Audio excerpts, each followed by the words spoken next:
All right. So I've named this lecture 2 after the break. That'll just give me keep track because it helps me keep track. Typically there are 28 or 29 lectures. Okay. So after a break, I'm going to have a different number to those lectures. Okay. So AC DC currents, typical electric circuit. Okay. So a typical electric circuit would have a source and would have a load. Anything that supplies energy is a source. Okay. Typically, electrical circuits are drawn with a source on the left and all the components to the right. But physically, if you look around you, the lab benches on the back, right, all the instruments are together, right? The power source in there are the double stacked, power supplies in the middle. There's a DC power supply with a dial pad and a square black screen. And the AC power supplies are the function generators next to it. And again, if you're, when you have time before class, during the break or after class, you can go around and take a look. So those are sources. Everything else is known as a load. Source will always supply energy to a load. Okay. Source will always supply energy to a load. The three components we study in this class are resistors, inductors, and capacitors, which again, you would have studied a little bit in your physics classes. And they are all passive components. They do not have any energy of their own, right? So they're always loads. So load would be resistor, inductor, or capacitor. Okay, again, the first two chapters are devoted to resistive circuit analysis. Chapters 3 and 4 are devoted to inductors and capacitors. And then chapters 5 and beyond are AC analysis. Okay, so the first half of this class is all DC circuit analysis. And then AC, we use the exact same techniques that we learned in the first half of the class, but we use complex numbers or complex number math. Okay. That's for later. So again, so what is circuit analysis? Circuit analysis is the analysis that you would do, the calculations that you would perform to determine the unknown quantities in a electrical circuit. Okay. It is the mathematical analysis and calculations that we perform to determine the values of the unknown quantities in the circuit. And what are the unknown quantities? They are the voltage,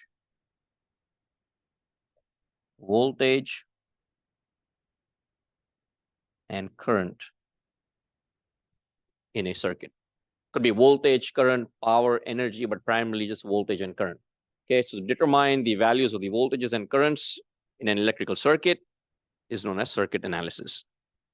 And as I stated at the beginning, you only need 3 laws to actually do the circuit analysis: Ohm's law, KCL, and KVL. That's it. Everything else, all other techniques that we learn are derived from these 3 equations or from these 3 theorems. Okay.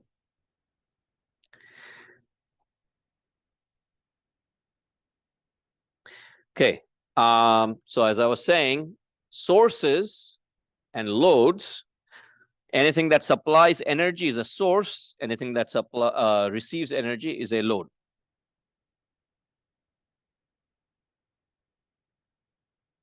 This, you know what? Let me draw it out here.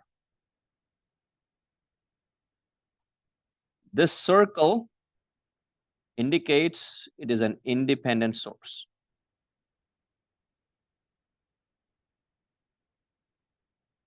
And this diamond indicates it's a dependent source.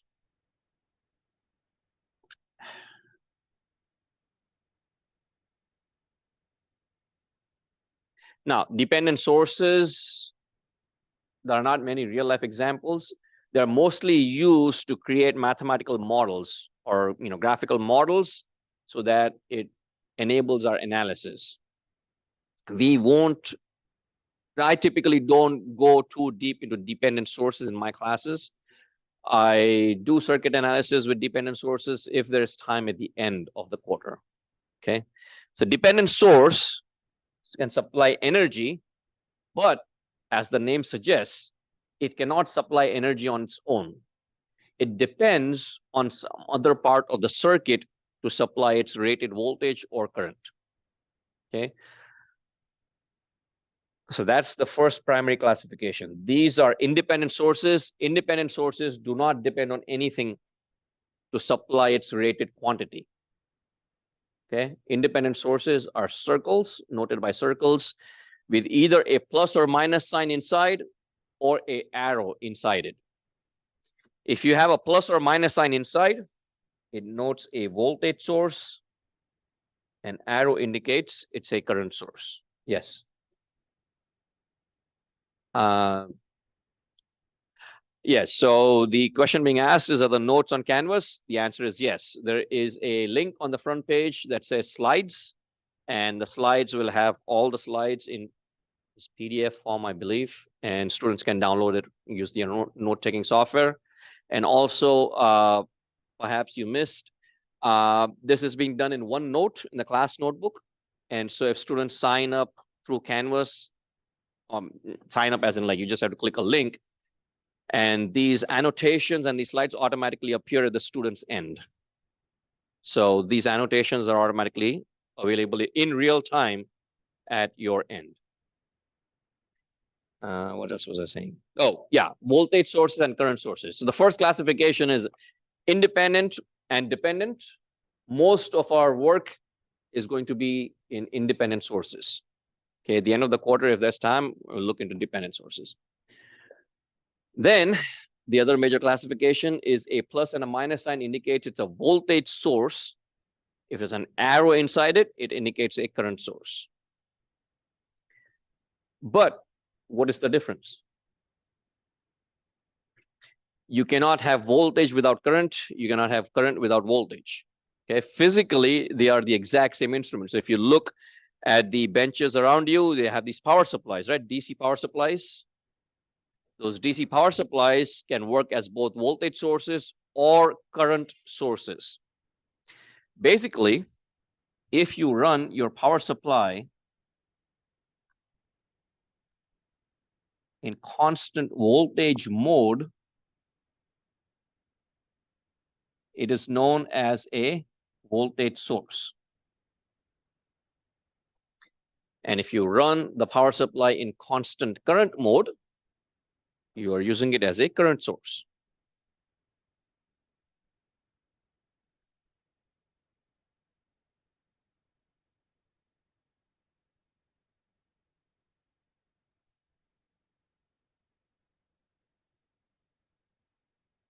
Actually, CS, current source. So on some power supplies, you'd be actually able to select the mode and you can say CC or CV. CV would be constant voltage mode. CC would be constant current mode. Now, constant in this case does not refer to AC versus DC, right? You could have an AC voltage or AC current and you could set it to like 5 volts AC. It would go 5 volts plus minus 5 volts constantly. But that 5 volts, if it changes to like 4 volts, that's different. Here, what we're talking about is with respect to voltage and current, meaning the voltage remains constant value. The current would change depending on the requirement. Okay, and I'll explain with an example.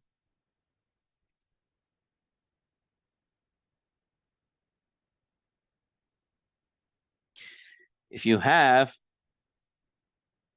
a voltage source connected to a, let's say, 10 ohm resistor, 10 ohm resistor, what is the current?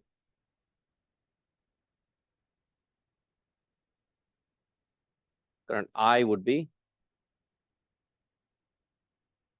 well, we are jumping ahead, but still. Ohm's law is V equals IR. So I is V over R.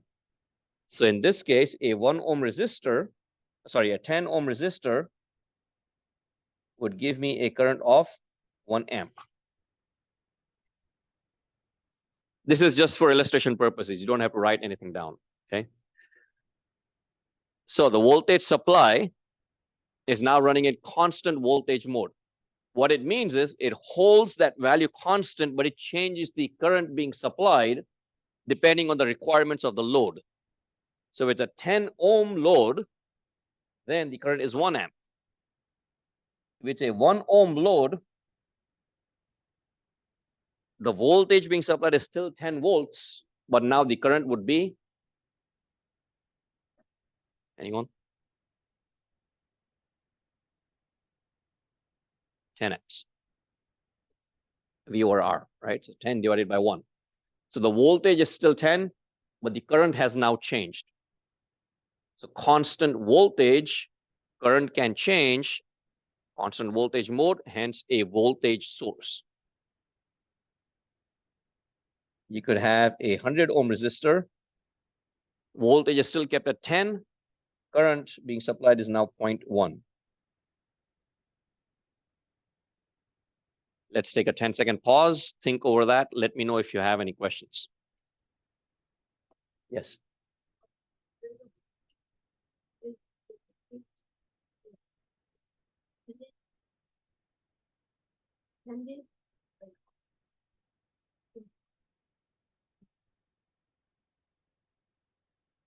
So the question being asked is, in this example, the current is kind of being dependent on what the voltage source is supplying, right? So that is different than the independent or the dependent source. That's a different concept. We could model it that way, yes. We could model it. So the question being asked is, can we say that the current is being dependent on the voltage? And the answer is kind of, yes. That's a very unique way of looking at things. I never thought about that. But no. So I think the question being asked right now is, since the current is changing, then the source is supplying constant voltage, but the current being supplied is dependent, right? It's being changed. So can we consider that as a dependent current source? If we needed to model it that way, then the answer is yes. Like if there's a need to model it as a dependent current source, then we could model it, yes.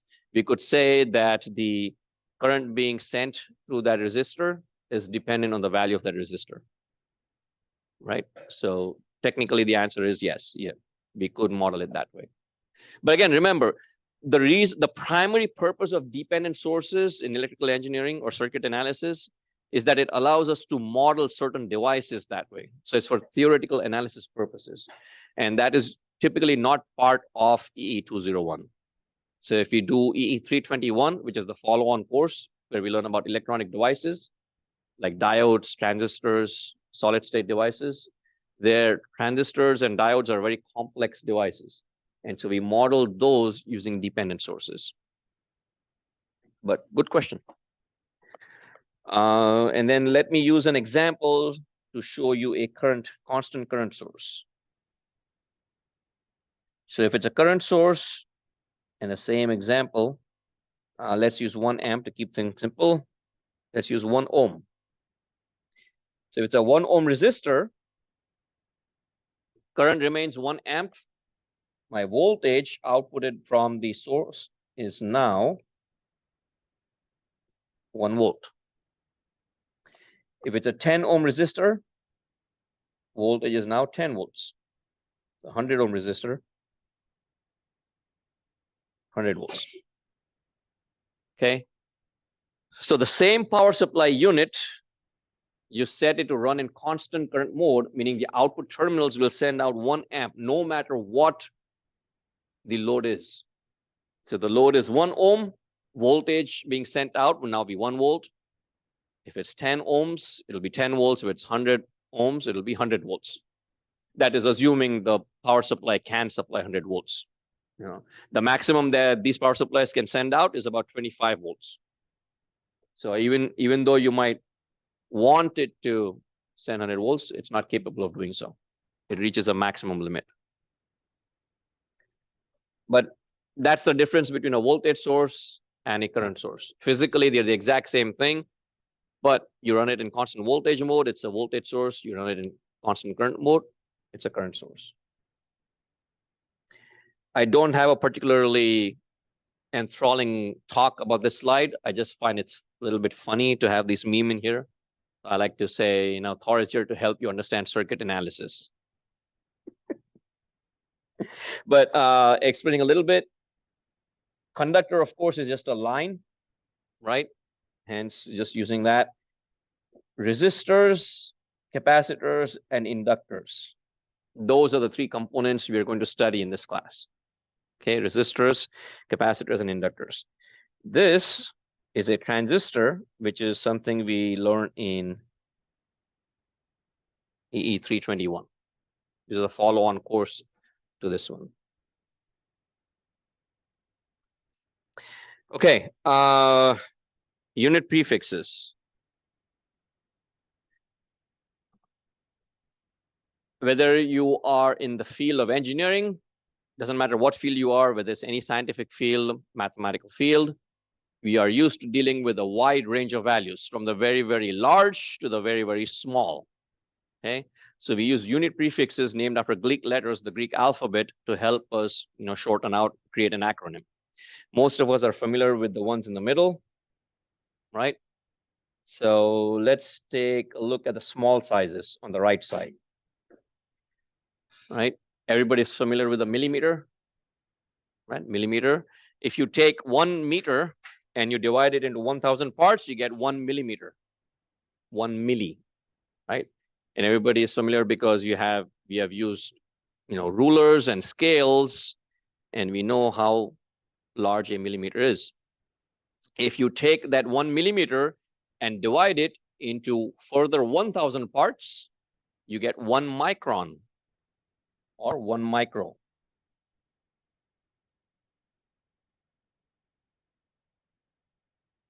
Micron is kind of like an not industry, it's just an accepted term for anything that is on the micro scale.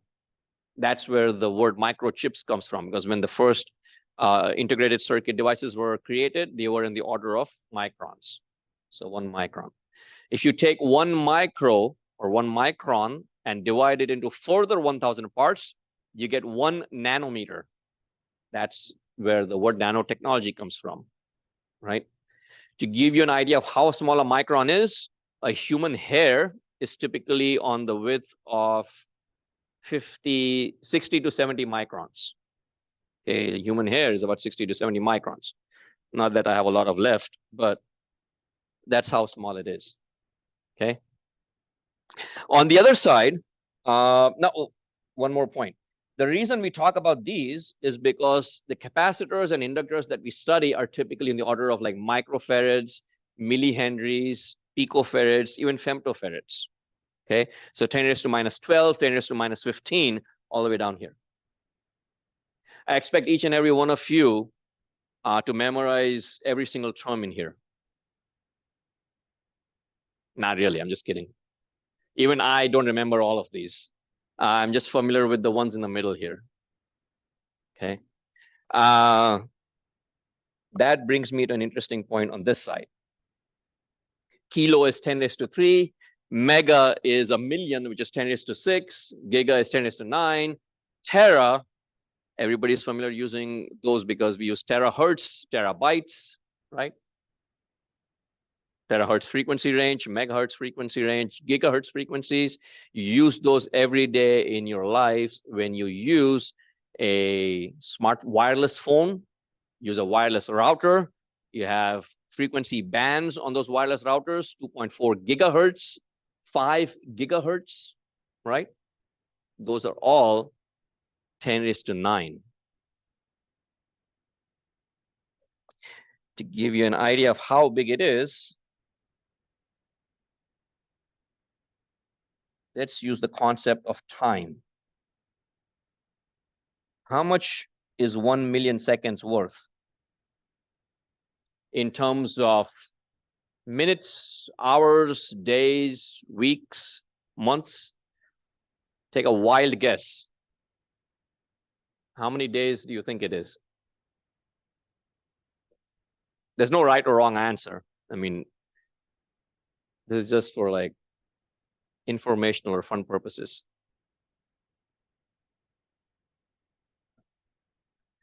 About 11 point some days. Less than 12 days.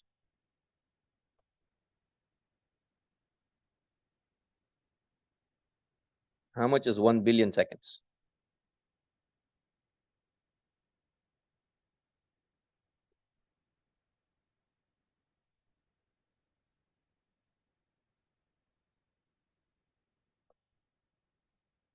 It's 31 years. That is the difference between a millionaire and a billionaire. 11 days versus 31 years. There was a very interesting movie that came out, kind of like a cheesy science fiction movie, came out a few years ago called In Time. Anyone ever seen that or heard about it or read about it? Justin Timberlake in that movie. But the concept was very interesting. Yeah, he's been in the news recently. The concept was that the humans in that world in the future, some dystopian future, there's no currency except time. So you age from birth until you're 25 years old. And once you're 25 years old, your clock stops. There's a clock on everybody's wrist. Okay. It's basically time. So after 25 years, your clock shows you how much time you have left to live. And the concept was that time was money. Basically, poor people, normal people would be living day to day, right? So you have like few hours to live, you work, you earn some time, and you extend your life by like a day. And so they're constantly in a struggle of like, working every day, while living, whereas millionaires, multimillionaires have like hundreds of years, thousands of years, and 1,000,000 years to live. Concept of the movie was good. It's a cheesy movie, but I like it. I watch it every so often. But if you have a chance, check it out. It's called In Time. Okay, fluid flow analogy. And with the interest of doing homework, let me go over a couple of things. Okay. So hold on. I'm going to go back to that slide, but I just want to look current direction, voltage polarity, so I can cover. Yeah, I can cover those. Yeah.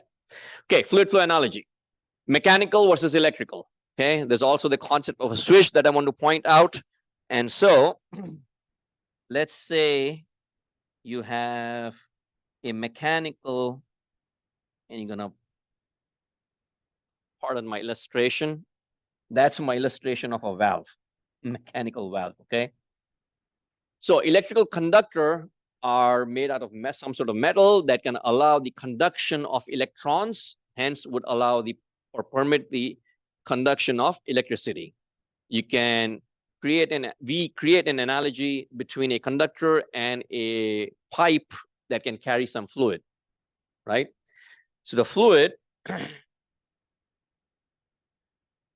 inside that pipe can be analogous to electrical current. Okay, electrical current. Current is actually the rate of flow of charge. So it's not electrons, not physically moving a lot, but it's the energy that is being transmitted. Okay. And so the direction for the fluid to move. And so we say also current, or the energy is also moving in that one direction. And then what was I saying? Conductor can be analogous to a pipe carrying some fluid. And so you have a conductor, and that conductor is carrying current. An electrical switch can take the place of a mechanical valve. Okay, so this symbol right here is for an electrical switch. Okay, electrical switch. Now here's the thing though. The terms we use to describe a valve and a switch are completely opposite. Okay, if you note in this illustration, the valve is actually closed, right? A closed valve means fluid flow is blocked. Okay, so this is closed and fluid flow is blocked. So let me write it.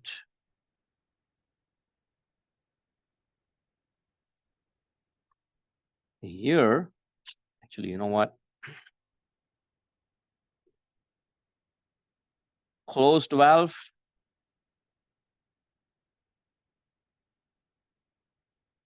And then here, the switch is said to be open. An open switch will block the flow of current. Current needs a physical pathway to flow through. It needs a complete loop. If there's a break in the line, current cannot flow through. Electrons need a pathway to flow through. Physically, they are not moving much, but the energy is being transferred.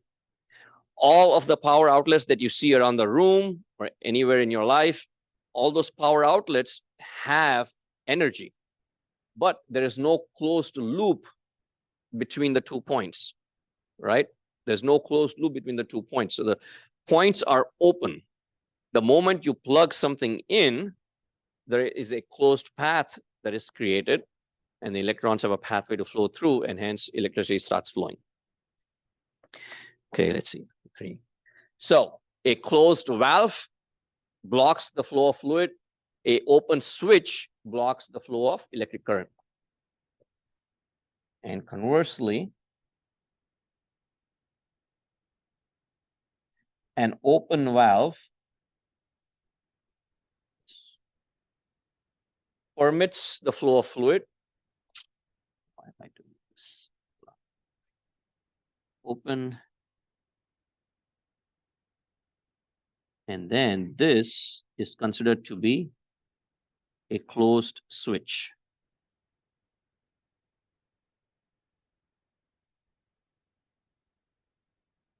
Okay, so a closed switch permits the flow of electric current, and an open valve permits the flow of fluid.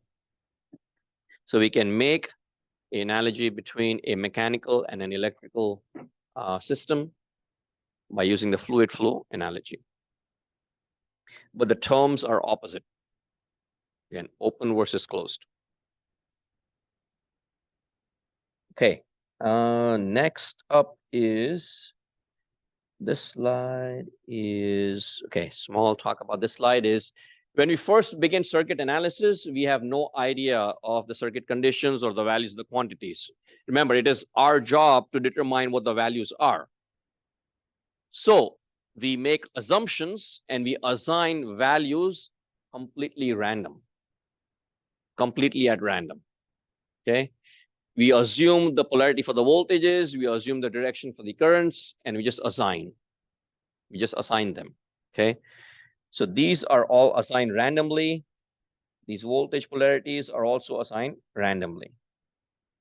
Okay, now this assignation is based on some assumptions, and those assumptions are based on certain logic. And the logic is, if it is a source supplies energy, and hence for a source, current always goes from minus to plus. Current for a source always goes from minus to plus. And that is always going to be your starting point. So when you begin your circuit analysis, your starting point always has to be the source, whether it's a current source or a voltage source, doesn't matter. A current source will have an arrow pointing in certain directions. Voltage source will have a minus and a plus. So if it's a current source, you can figure out the polarity. If it's a voltage source, you can figure out the current direction. Okay. So for a source, current always goes from minus to plus. Let me draw this a little farther apart. So minus to plus. If it's a load, it always goes from plus to minus.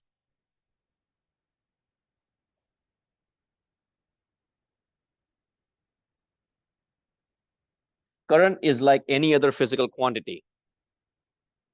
Gravity, fluid, always goes from high to low. Pressure always goes from high to low. Temperature always goes from high to low. Current also always goes from a higher potential to a lower potential. Okay. But for a source, it's supplying energy. So we note it with the opposite direction. Otherwise, our circuit equations would never balance out. You would never get a zero. Everything is based on the law of conservation of energy. All of the energy that is coming from the source is received by the load. Some loads will store the energy. Some loads will dissipate it as thermal energy. Okay. So electrical energy is converted into heat and dissipated as, converted into thermal energy and dissipated as heat.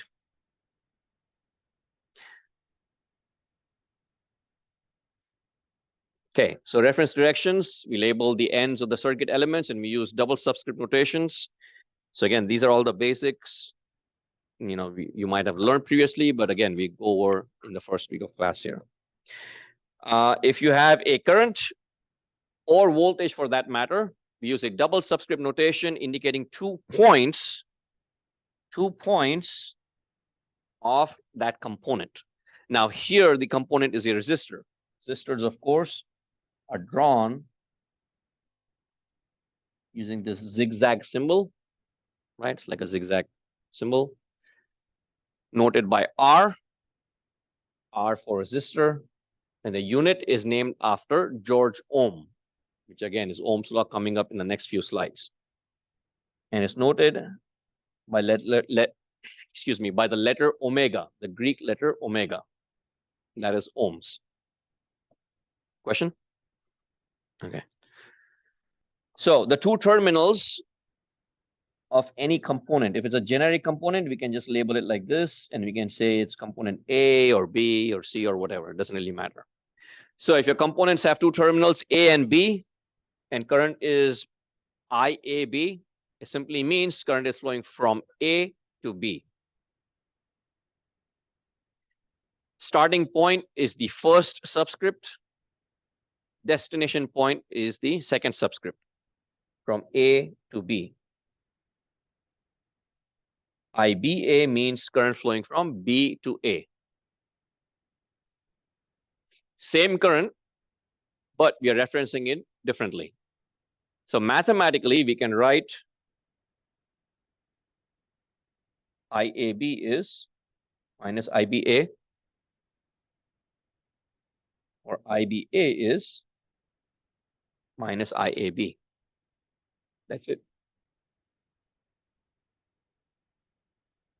IAB could be flowing in the opposite direction. We don't really care. If we make an assumption, that the current is flowing from top to bottom, and at the end of your analysis, you obtain a negative number, it doesn't mean your analysis is incorrect. Your analysis could be correct. The negative number simply indicates the direction is opposite of what you have chosen. This is a very important point, and I want students to note it down. Okay, if you obtain a negative number for your voltage or for your current, it does not mean that your analysis is incorrect. It simply means that the actual current or voltage is opposite of your assumption. You will still receive full credit.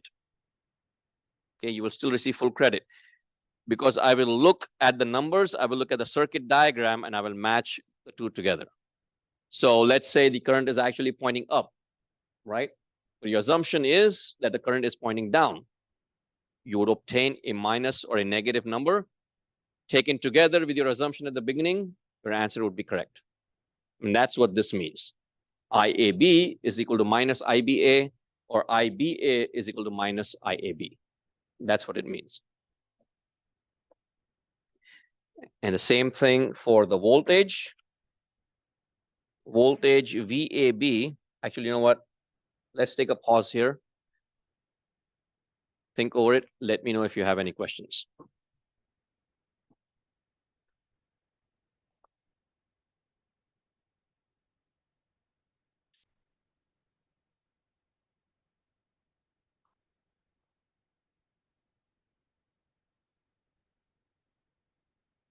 Anyone? Okay. All right. So Same thing for voltage. Voltage also uses a double subscript notation, but voltage is a little bit different, right? Current needs a pathway to flow through always. Voltage is different because voltage, electrical voltage, is the difference in electrical potential between any 2 points. Okay, any 2 points. It does not need a closed pathway. Okay, voltage is the electrical difference, is a difference in electric potential between any 2 points.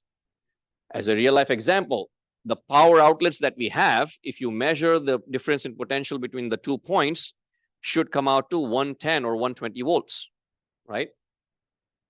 It is an open pathway. You're simply measuring the difference in electric potential between those 2 points. And that turns out to be about 110, 120 volts.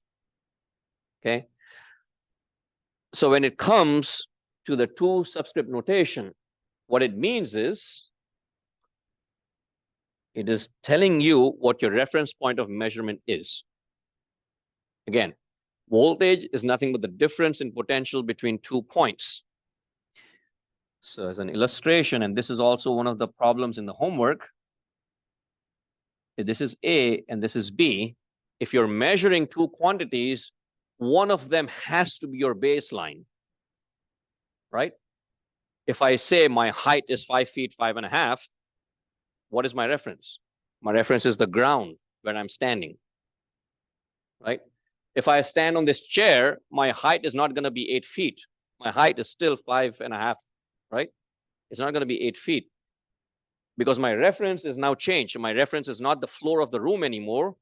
It's either the table or the chair that I'm standing on. So for measuring voltage, there always has to be a reference point. Does that make sense to everyone? Right? Yeah, it could be higher or low. Yeah. So point or being asked, or the question being asked was, could be higher or lower. The answer is yes. And I will explain that in just a second. So VAB indicates that you're measuring the voltage at A. The first subscript is the point of measurement, and the second one is your baseline. Or second point is your reference measurement. Okay, so VAB means you're measuring voltage at A with your reference at B. And the plus minus signs are simply just our indicator of which end is higher and which end is lower. Okay, which end is higher and which end is lower. So VAB means I'm measuring at A and my reference is B. VBA means I'm measuring my voltage at B with my reference at A. And as with current, VAB is equal to minus VBA, or VBA is minus VAB. See, in real life, voltages, currents, power is never negative. The negative is for us humans, in order to balance out our equations. Otherwise, our equations would never balance out. Okay. A source has negative power, but it's not negative. If I have a charger, this charger is not, I'm not going to say my charger is negative 100 watts. It's not minus 100 watts. I would simply say I have a 100-watt charger, right? You would never say your smartphone charger is like minus 20 watts. It's a 20-watt charger. It supplies 20 watts of power to your smartphone or your devices. But the minus is there, so we can include it in the mathematical equation so it balances out. Otherwise, it would never work. So the plus and minus that you see here is simply the point of reference. That's all, nothing else. And again, important that voltage is the difference in potential between 2 points. If both these points are the exact same potential, what is the voltage between these 2 points? 0. It'll be 0, right? So let's create like a 2-dimensional chart. Let's say this is 0 and A is right here. Let's say this is 3 volts. Let's say B is also at the same level. That is also 3 volts. But C is right here, and this is 5 volts. So what is voltage VAB? 0, right? Voltage VAB is 0. What is voltage VAC?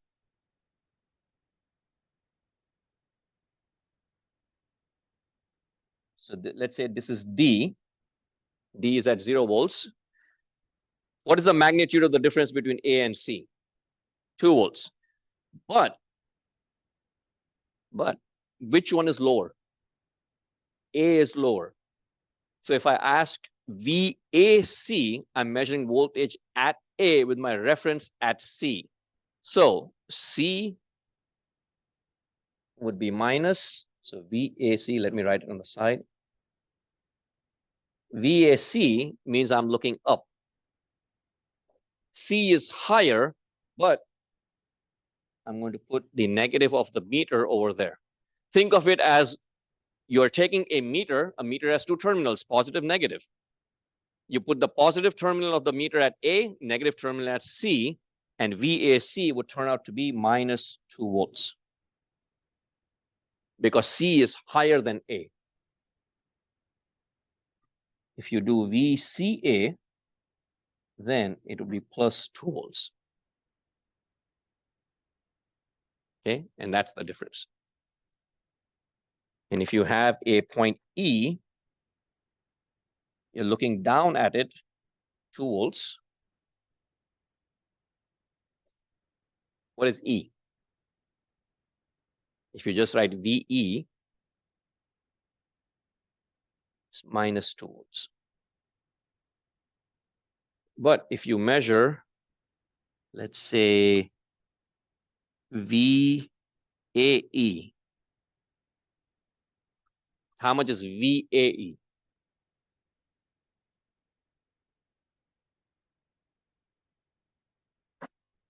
Just the magnitude. How much is the magnitude? The difference between A and E. And plus or minus? A is higher. And if you're measuring at A and your lower point is your reference, then the voltage is positive. So it would be plus 5 volts. Does the diagram make sense?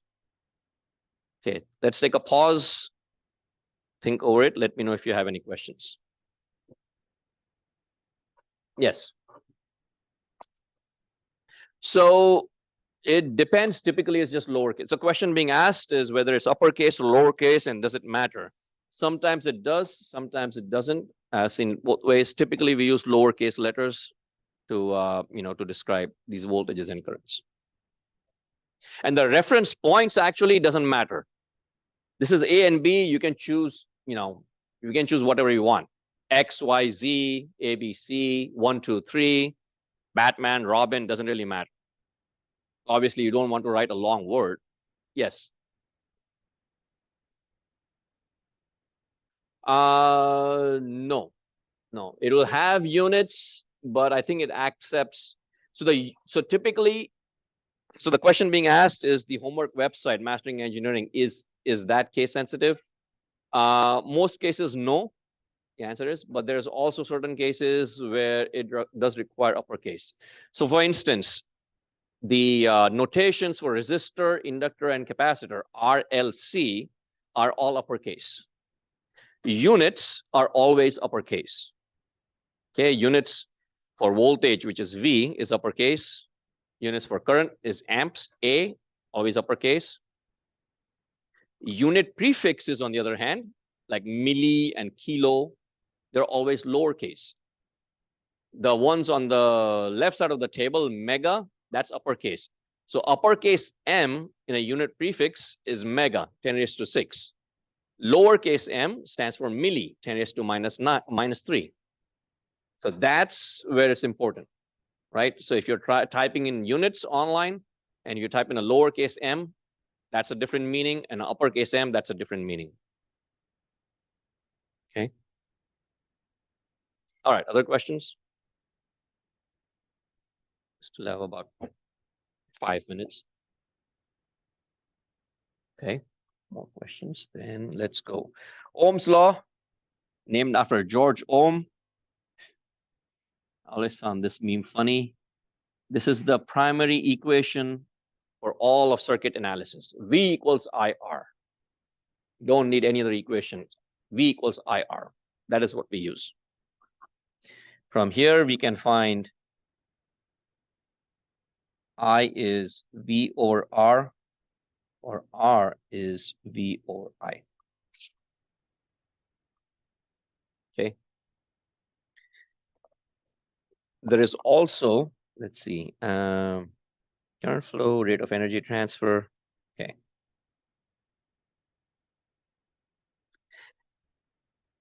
When current flows through a circuit through an element, voltage drop appears across it. For the first 2 chapters, we are dealing primarily only with resistors. So when current flows through a resistor, energy is transferred. As I stated just a few minutes ago, electrical energy is absorbed by the resistor, converted into thermal energy, and dissipated as heat. Resistors get hot. Every resistor comes with a power rating. Okay, if you supply a resistor with more current that it can handle, it'll get so hot, it'll explode. Depending on the size of the resistor and the energy that is being supplied, the explosion could be like a small spark or a big boom. Okay, typically it's very small ones. The ones that we use for the labs are nice and big. They can handle up to like, tens of watts. And we set current limits on our equipment so it doesn't exceed a certain limit. But again, electrical energy is converted into thermal energy. The rate of energy transfer is given by the equation P equals VI. P equals VI. Passive reference configuration states if the current direction enters the positive terminal, and let me go back here.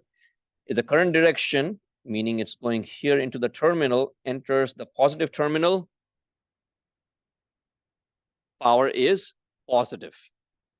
Power associated with that element is positive. Energy is being absorbed or received. Okay, absorbed or received. All resistors, all capacitors, all inductors are passive components. When current flows through them, they receive the energy, they're absorbing the energy. Power associated with a resistor, a capacitor, and an inductor is always positive. Okay. If it's a source, then the current enters the negative terminal. If it enters the negative terminal, power associated with that component is negative. Okay, it is supplying energy, it is delivering energy. So power is negative. Again, negative and positive has to do with mathematical notations. In real life, power or energy is never negative or positive. Combining this power equation with Ohm's law, we can write P equals V squared over R, or P equals I squared times R. 2 most important equations, V equals IR and P equals VI. And passive reference configuration, again, if current enters the positive terminal, power is positive. If current enters the negative terminal, power is negative. So let's take a pause, think on that, and then if you have any questions, let me know.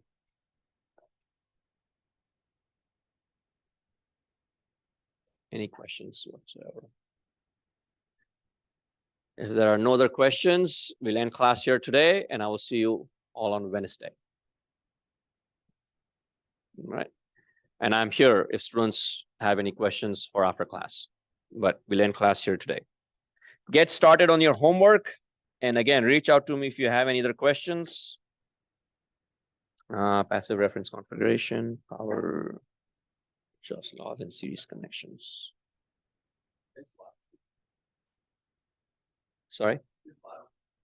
Yes, lab is at 12:10. Stop recording right now.